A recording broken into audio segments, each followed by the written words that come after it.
மேல் மாகாணத்தில் பட்டதாரிகள் சிலருக்கு இன்று ஆசிரியர் நியமனம் வழங்கப்பட்டது. 430 பட்டதாரிகளுக்கு ஆசிரியர் நியமனங்கள் வழங்கப்பட்டன. பொருளாதார அபிவிருத்தி அமைச்சர் பசில் ராஜபக்சவின் தலைமையில் நடைபெற்ற இந்த நிகழ்வில் கணிதம், தகவல் தொழில்நுட்பம், மேற்கத்திய சங்கீதம் மற்றும் சித்திரம் ஆகிய பாடங்களில் பட்டப்படிப்பை நிறைவு செய்தவர்களுக்கு ஆசிரியர் நியமனங்கள் வழங்கப்பட்டன.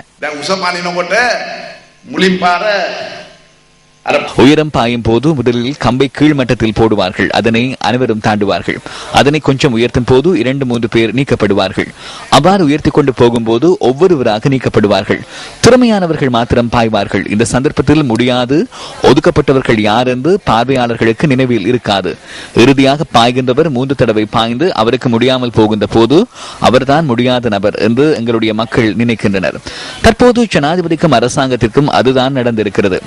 நாட்டை உயர்த்தி இருக்கின்ற சந்தர்ப்பத்தில் ஏதேனும் ஒன்றை செய்ய முடியாமல் போகின்ற போது அதைத்தான் பேசுகின்றனர். இறுதியில் வெற்றி பெற்றவர் தோற்றது போன்றும் தோற்றவர் வெற்றி பெற்றது போன்றும் கதைக்கின்றனர்.